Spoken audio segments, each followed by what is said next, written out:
ada GKS dari Korea, ada Stun dari Belanda, ada Evil dari Prancis, ada Max dari Jepang, ada Chevening, dan lain-lain gitu. Kemudian saya mengutip ada kata-kata di bawah itu teman-teman semua sebagai pembuka kita dalam diskusi malam ini. Kadang-kadang kita itu ingin sesuatu itu terjadi, kita ingin sesuatu itu, kita berharap bahwa sesuatu itu terjadi, tapi kita lupa gitu, bahwa harapan-harapan itu tidak akan pernah terwujud kalau kita nggak pernah ngelakuinnya gitu. Dan kita kalah dengan orang-orang yang seperti itu. Nah, jadi untuk kita nih yang pengen banget nih nginjakin kaki di tanah Eropa misalnya atau dimanapun itu, maka pastikan gitu loh, kita nggak hanya sekedar kemudian ingin, tapi kita kemudian harus membuktikan bahwa keinginan kita itu harus sejalan dengan usaha kita. Gitu. Oke, itu pembuka kita pada malam hari ini. By the way, saya nggak bisa lihat chat ya teman-teman semua, jadi kalau ada pertanyaan silahkan dipotong karena kita coaching nih.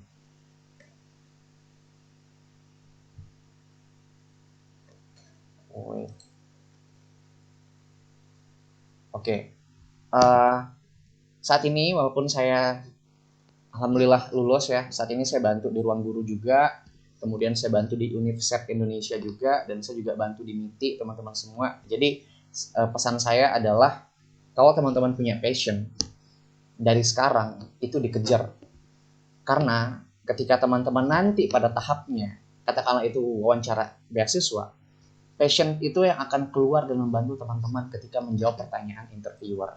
Nah, ini akan kita diskusikan pada malam hari ini.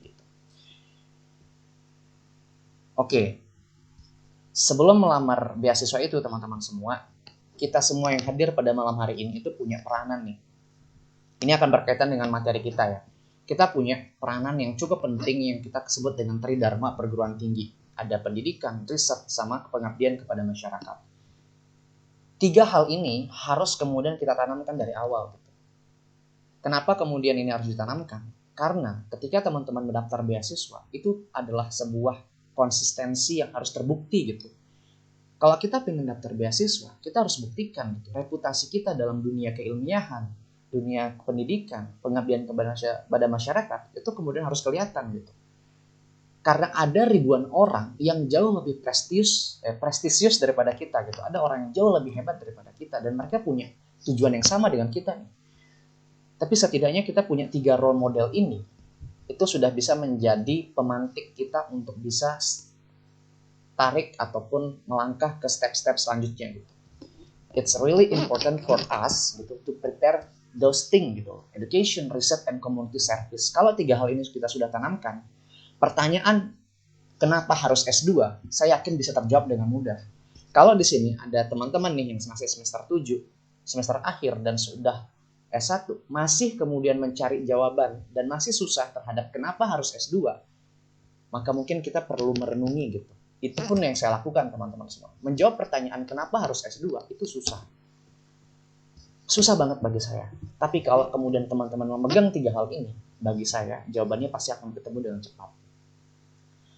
Karena begini teman-teman semua, for your information ya, LPDP itu hari ini nih pendaftarnya itu 20.000. Yang keterima cuma 10%. Apakah kemudian ada jaminan kita masuk dalam 10% itu? Tidak ada teman-teman semua. Jumlah pelamar itu mencapai ribuan nih dari seluruh Indonesia. LPDP nih merupakan hal yang persaingan sangat sengit gitu. Tapi kita harus percaya gitu, nothing is impossible in this life, even impossible things always happen in our daily life gitu. Maksudnya adalah kalau memang teman-teman serius nih, yang hadir malam ini serius nih, saya yakin gitu tidak akan ada sedikit keraguan teman-teman. Ya, kenapa kemudian itu yang menghalangi kita untuk studi ke luar negeri itu menjadi satu hal yang dianggap mustahil. Pun dengan saya saat itu, saya merasa bahwa sampai hari ini teman-teman semua, kalau saya boleh jujur gitu, saya merasa bahwa saya merasa saya tidak pantas gitu terhadap LPDP ini, tapi I try to find my own answer. This is my chance gitu untuk kasih kontribusi yang lebih ke lingkungan sekitar gitu. Dan yang selanjutnya adalah saya merasa bahwa saya masih tidak percaya gitu kalau saya lulus gitu sampai sekarang gitu. Tapi ya nanti is impossible teman-teman semua dari ribuan pendaftar. Saya pernah mengikuti satu webinar itu sebelum saya daftar LPDP. Ada satu mantan pewawancara LPDP bilang gitu, salah satu beasiswa paling sulit itu LPDP. Ngapain kemudian kalian mati-matian untuk memperjuangkan LPDP ini? Gitu. Pewawancaranya bilang kayak gitu. Dan saya mengakui itu ketika kemudian saya mendaftar saat itu. Saya mengakui gitu. Ya, bayangkan LPDP itu menawarkan seluruh kampus terbaik dari seluruh negara di dunia. Luar biasa kan? Kalau negara-negara lain itu hanya menawarkan khusus di satu negara tertentu, kemudian jurusan tertentu. Tapi LPDP tidak. Teman-teman bebas memilih jurusan, bebas memilih negara, bebas memilih kampus, bebas mau pilih dimanapun. It's up to you gitu. Makanya kenapa kemudian menjadi incaran orang. Tapi bukan berarti kita nggak bisa, teman-teman. Next, slide saya nggak banyak ya. Oke. Kita mulai dari hal yang paling fundamental nih untuk teman-teman yang masih bingung. Bagaimana memilih beasiswa yang pas? Jangan kemudian teman-teman semua, beasiswa itu memang kita mengakui bahwa kita bakalan disokong oleh sebuah dana yang cukup besar. Tapi kemudian jangan berpikir sampai situ gitu. Teman-teman harus memikirkan what will you do after that gitu. Setelah teman-teman selesai studi, selesai sekolah, kalian mau ngapain gitu. Dan setiap beasiswa yang ada di bawah ini punya prospeknya masing-masing dan berbeda. Katakanlah LPDP ya yang kita bahas sekarang. LPDP itu teman-teman harus balik nih ke Indonesia, minimal 2 tahun mengabdi di Indonesia. Nah, maksudnya kalau teman-teman tipe orang yang kemudian pengen berdiaspora di negara lain, artinya teman-teman tidak mau balik, maka jangan daftar LPDP gitu. Kalian bisa daftar yang DAAD, kemudian Stunat atau Max dan lain sebagainya. Seperti itu maksudnya. Jadi yang pertama yang harus teman-teman lihat adalah your previous education background. Saya sangat menyarankan untuk mengambil S2 itu atau studi lanjut itu yang linear, teman-teman. Ya, nanti kasus yang non-linear kita bahas. Kenapa? Karena begini, ketika teman-teman kemudian mengambil yang linear, satu, kemudahan studi itu sudah pasti. Kedua, memperdalam bidang keilmuan dan menjadi ahli di bidang itu adalah suatu keharusan bagi kita nih, ya, orang-orang yang kemudian sebagai akademisi. Dan yang selanjutnya adalah karena ini adalah beasiswa teman-teman semua, dan ini pakai uang orang, uang rakyat, pakai APBN, teman-teman harus bisa menjamin bahwa teman-teman harus bisa menghasilkan sesuatu.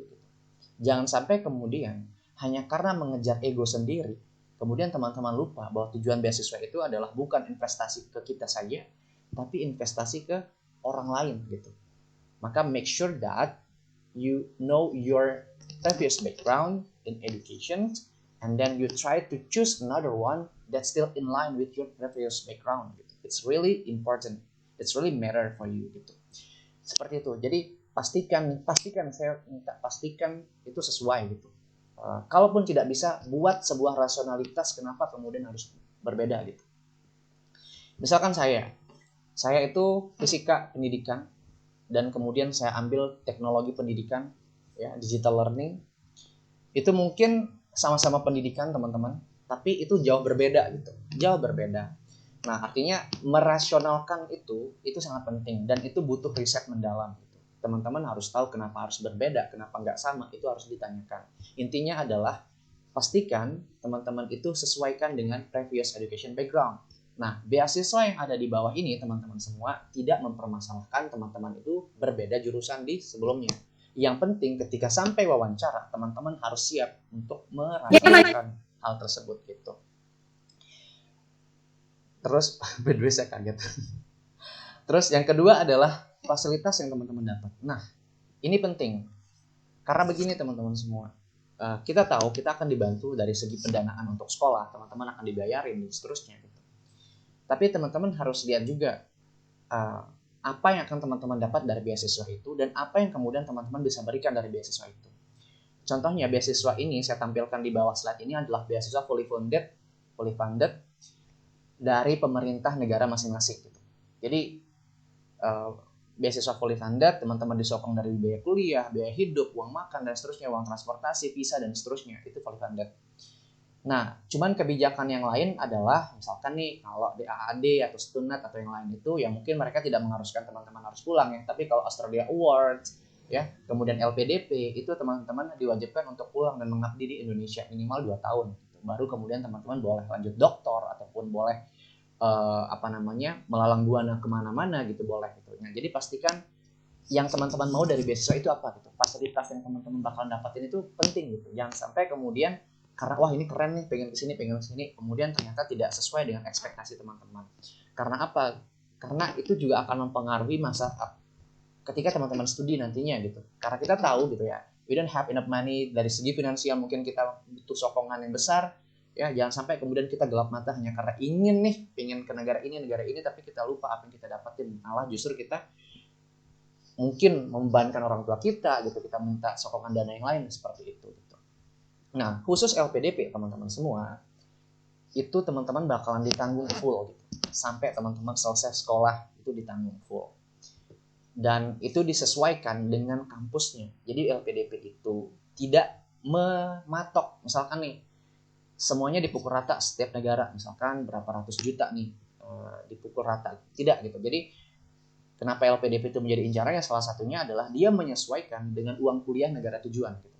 Ya katakanlah Indonesia, Malaysia dengan Eropa, ya Asia dengan Eropa, Eropa dengan Amerika, itu pasti berbeda gitu.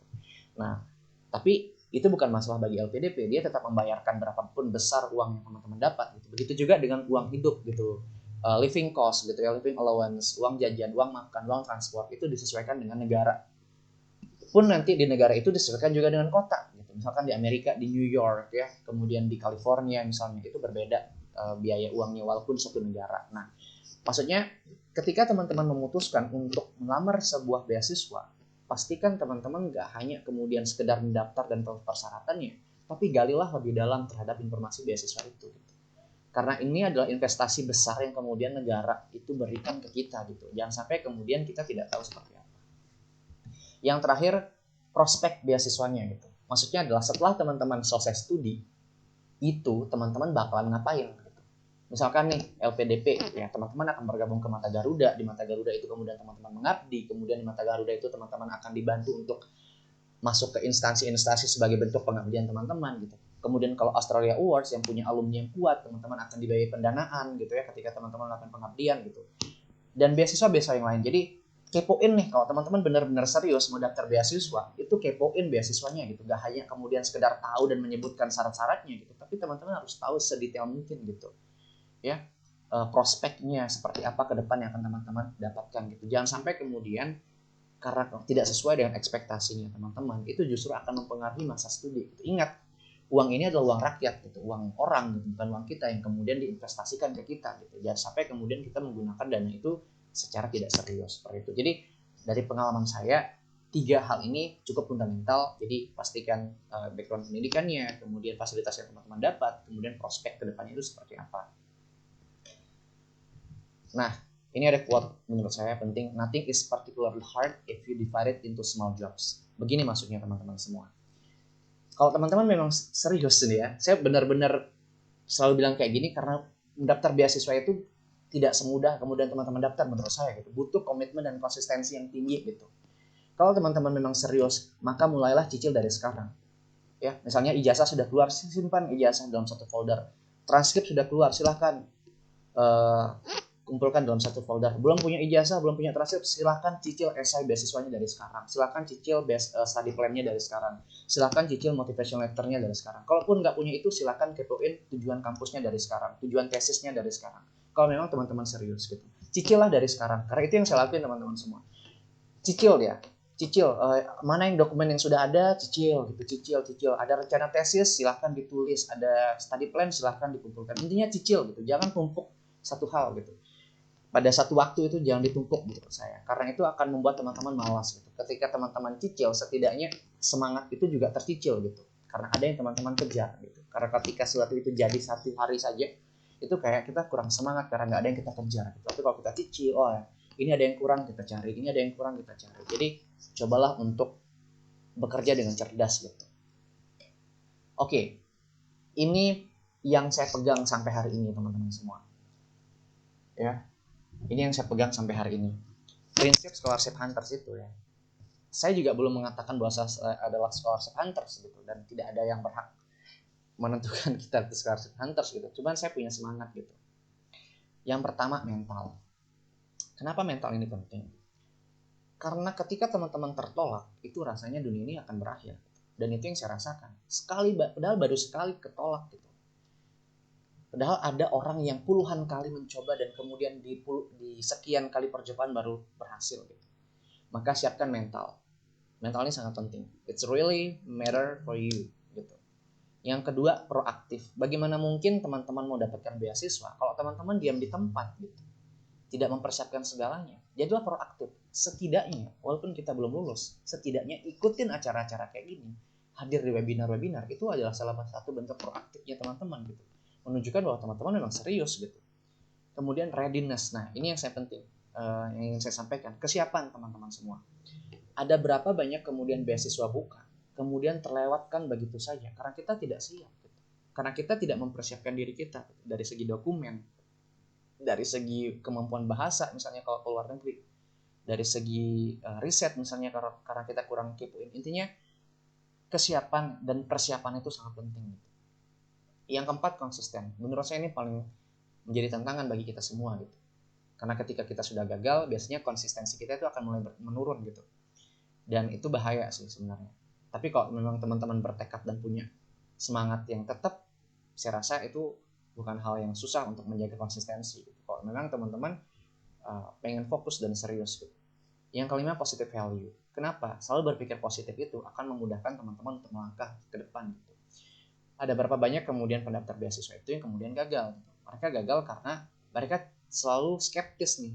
Skeptis itu kayak mereka tidak percaya diri dengan apa yang kemudian mereka punya. Mereka selalu berpikir bahwa S2 keluar negeri itu hanya bagi mereka yang punya kemampuan bahasa Inggris bagus. Ternyata tidak, teman-teman semua. Saya punya pengalaman, teman saya itu punya IELTS 6,5 tapi tidak lulus beasiswa. Ada yang di bawah 6,5 tapi berhasil tembus beasiswa. Artinya adalah kita itu punya kesempatan yang sama. Yang perlu kita jaga itu adalah konsistensi dan kemudian positive value yang kita punya gitu. Yang keenam adalah look at the opportunity. Lihatlah kesempatan, teman-teman semua. Kesempatan ini sangat penting. Kenapa? Karena banyak sekali kemudian orang itu tertinggal di belakang karena dia tidak mampu melihat sebuah kesempatan yang kemudian dapat dirubah menjadi sebuah keberhasilan gitu.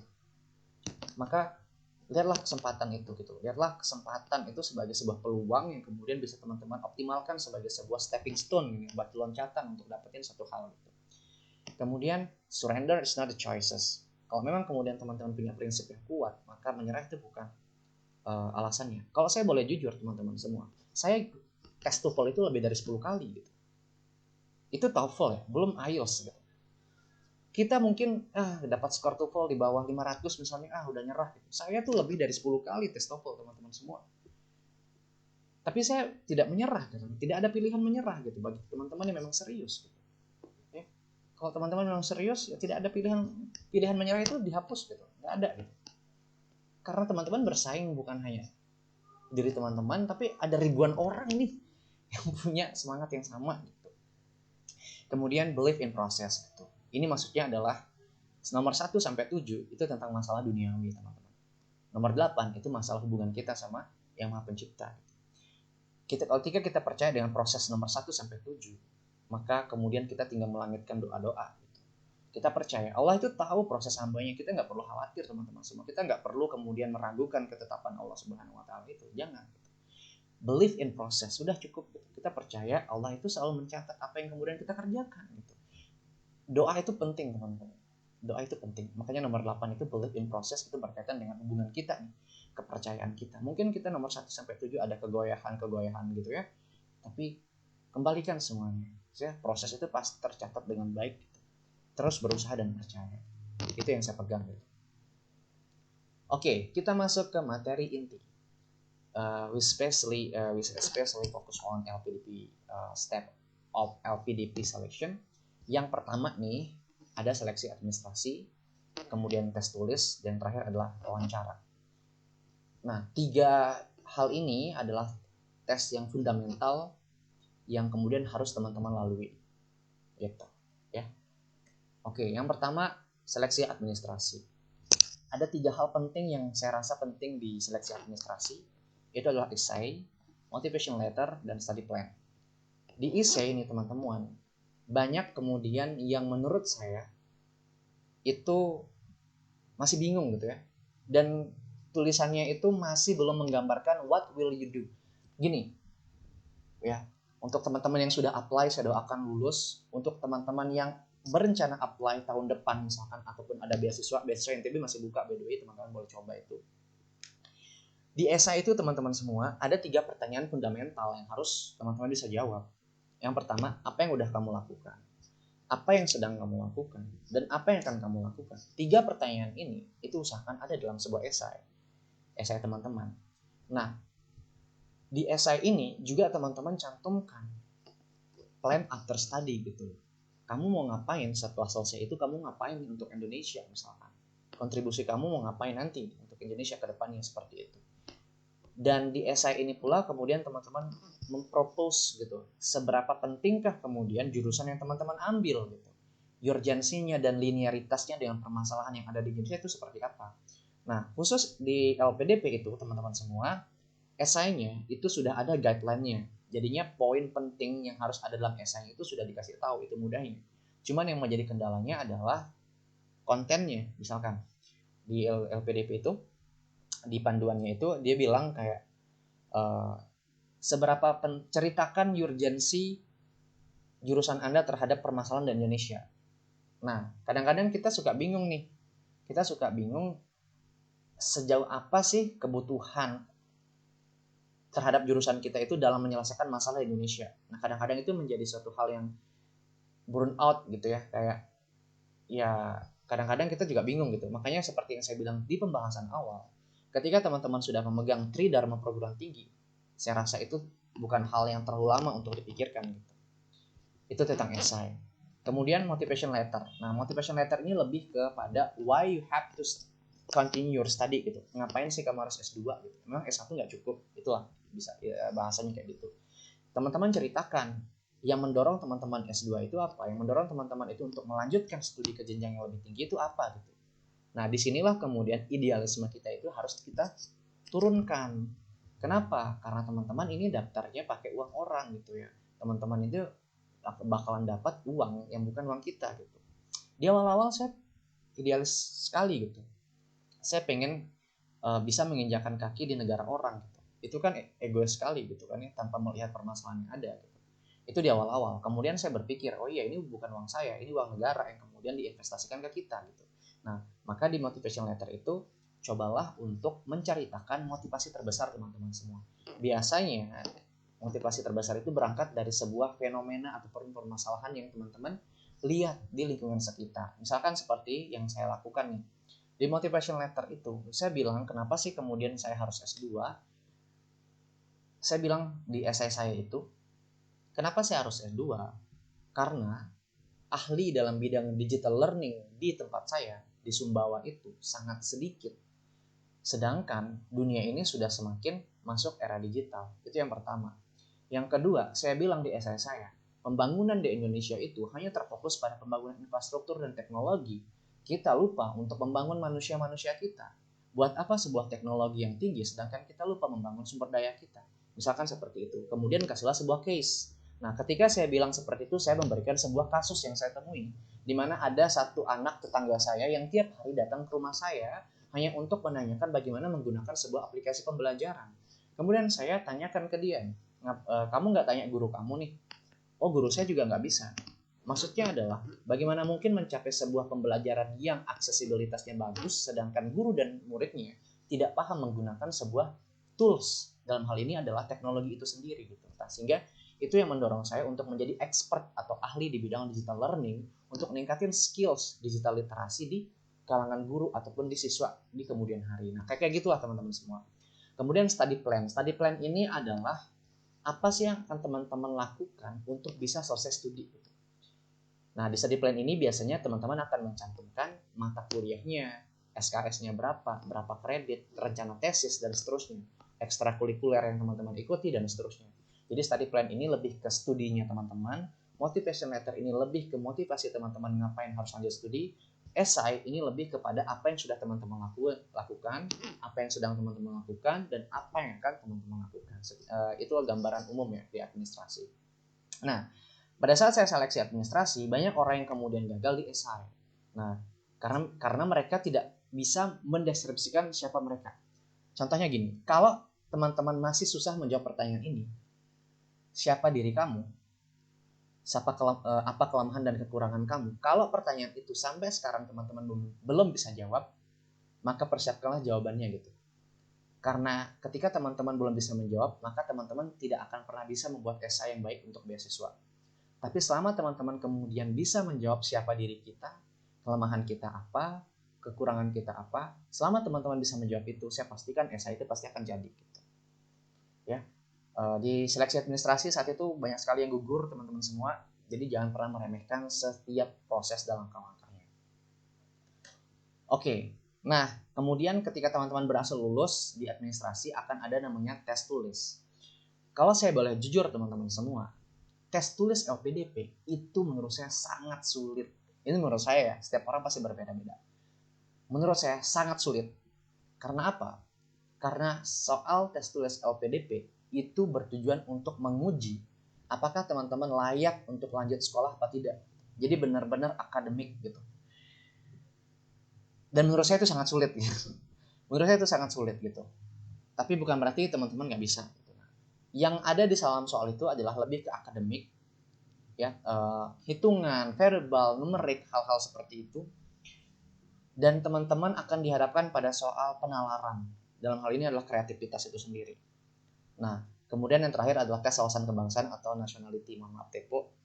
Nah, intinya bagi saya akademik test ini atau tes tulis ini tidak ada cara lain selain belajar.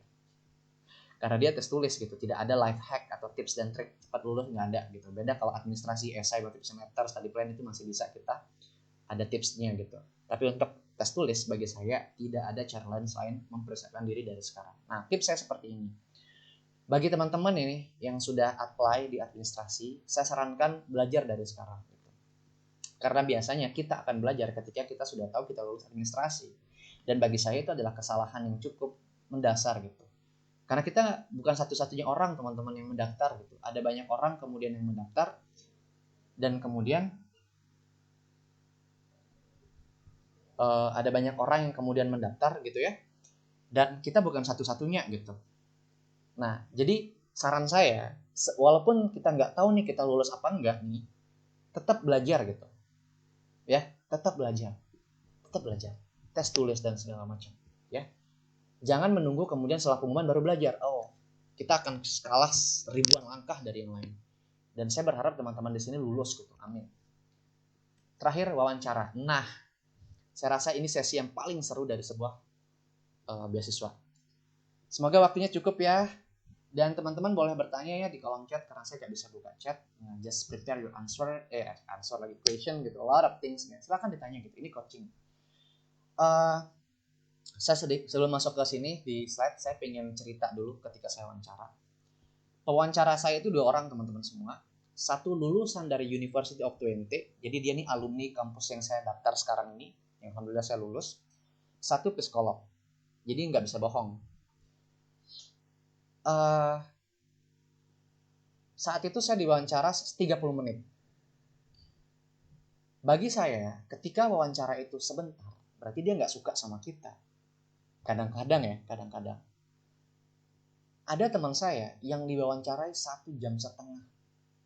Kenyang dia sama pertanyaan saat itu. Saya 30 menit. Ada yang lebih ekstrim teman-teman. Cuma 15 menit diwawancara. Sebentar sekali. Nah, gini. Ternyata yang saya pelajari adalah, ini saya baru kasih tahu di malam ini ya, di orang lain saya belum kasih tahu. Ternyata yang 15 menit diwawancara itu, pewawancaranya bilang kayak gini.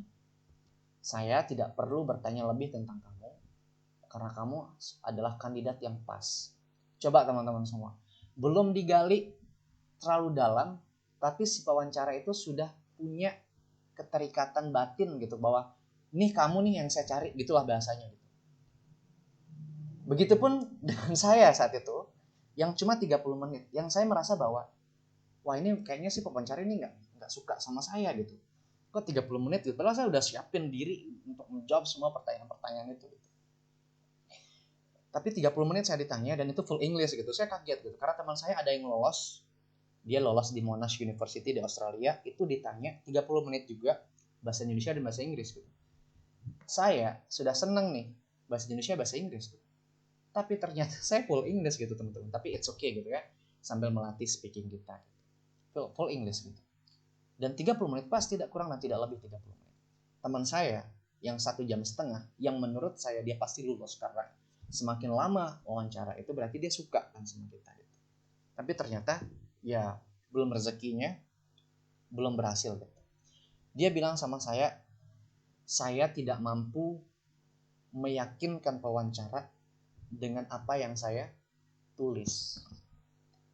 Jadi dia itu, jadi gini teman-teman semua, pewawancara LPDP itu menurut saya pewawancara yang cukup ganas gitu. Dia akan terus-menerus mengejar sebuah pertanyaan gitu, nggak harus sampai mentok deh, nggak ada pertanyaan lagi gitu. Kenapa harus ini, kenapa harus itu, kenapa harus ini, kenapa harus itu gitu. Nah dia cerita sama saya yang 1,5 jam yang diwawancara itu, pertanyaan kamu apa, saya bilang. Saya ditanya tentang seberapa, emang kamu yakin kamu bakalan diterima di kampus ini, dia bilang sepewawancaranya. Terus teman saya bilang saya yakin, kemampuan bahasa Inggris saya baik gitu, saya punya IELTS 6,5. Wah ini bahaya nih teman-teman, jangan seperti itu. Terus pewawancaranya bilang, ada kok yang dapat IELTS lebih dari kamu, malah kan 7, 8 dan seterusnya, tapi nggak lulus. Coba bayangkan teman-teman semua, begitu pertanyaan LPDP. Nah jadi maksud saya begini, seleksi administrasi, seleksi tulis, dan wawancara itu sebuah rentetan yang berkaitan satu sama lain. Kalau teman-teman gagal kemudian merasionalkannya di essay, di motivation letter, di study plan, maka itu akan jadi bumerang di wawancara. Karena interviewer itu akan menanyakan sesuatu hal yang kemudian teman-teman tulis.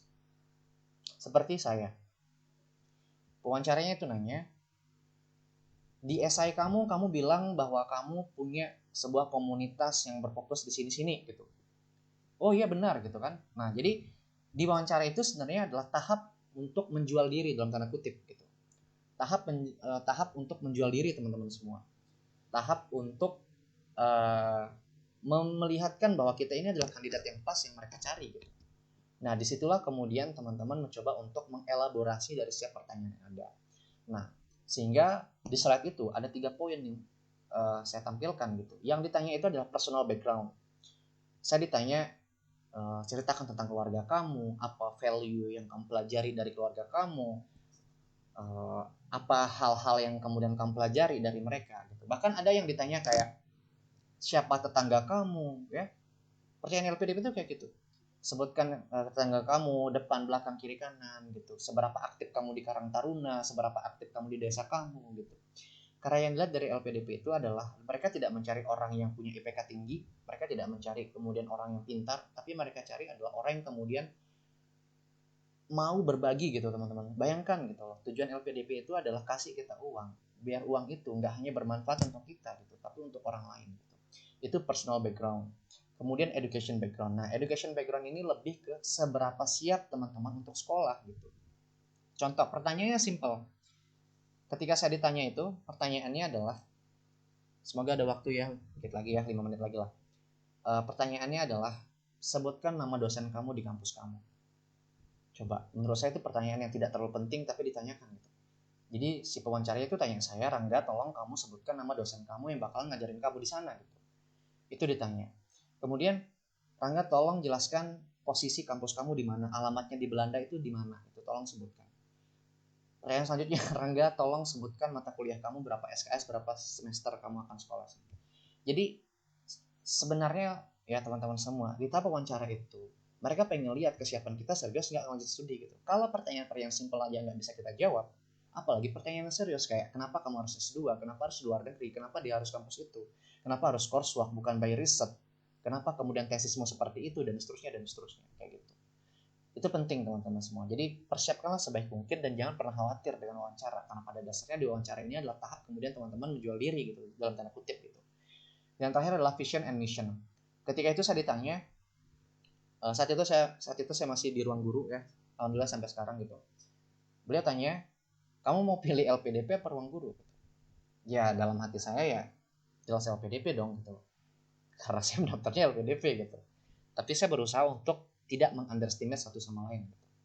Saya kasih tahu gitu, saya melamar ruang guru bukan hanya untuk sekedar ya keren-kerenan Bapak Ibu, tapi ruang guru inilah kemudian saya bisa menjadi keterwakilan permasalahan pendidikan di daerah saya gitu. Dengan begitu kemudian saya sadar bahwa ternyata expert di bidang digital learning itu sangat susah. Sehingga itu yang melatar belakangi saya untuk melanjutkan studi di bidang ini. Saya bilang seperti itu. Nah, Jadi gini teman-teman semua, pertanyaan wawancara itu adalah pertanyaan yang kemudian bisa dijawab dengan jawaban normatif.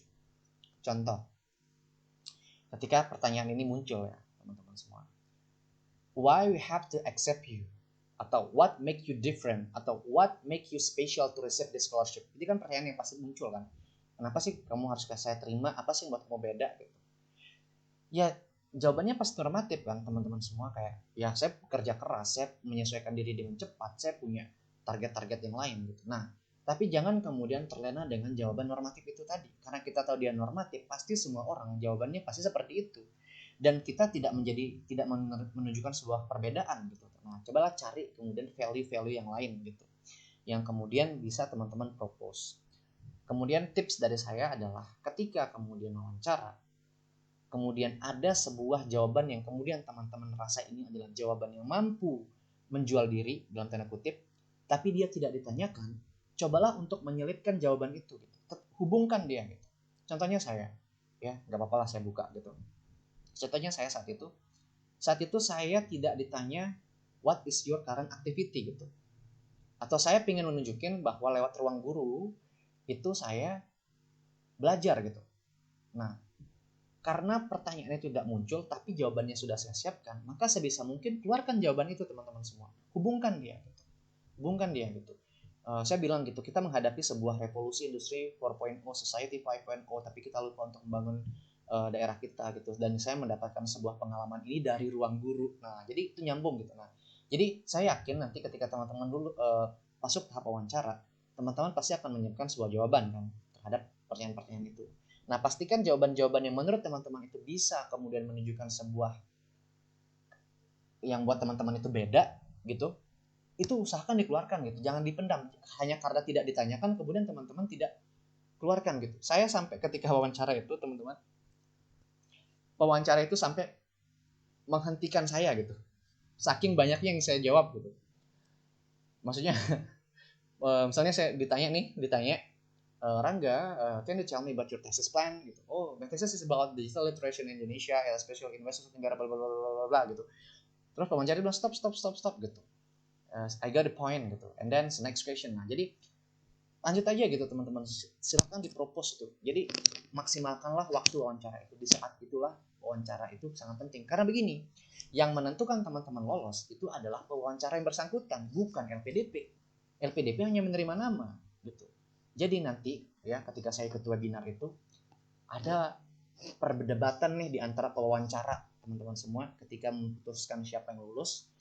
Nah, ketika teman-teman punya value, teman-teman akan dibela di forum itu. Jadi pewawancara itu kumpul untuk mengusulkan nama-nama yang dia luluskan gitu. Nah, ketika teman-teman punya value dan dilihat di situ, teman-teman pasti akan diperjuangkan untuk lulus, karena yang bersangkutan, pewawancara bersangkutan itulah yang berhak untuk menentukan teman-teman itu lulus apa tidak gitu. Dan ini pesan terakhir bagi saya, kalau teman-teman mau apply ke luar negeri dan sekarang teman-teman sedang masa studi, maka manfaatkanlah itu. Yang akan lulus maka manfaatkan waktunya, yang sudah lulus dan sedang apply, it's fine. Di akhir sesi saya itu ditanyakan, kamu ini Rangga upload artikel nasional, kalau mau ke luar negeri itu upload artikel internasional dong, kayak gitu.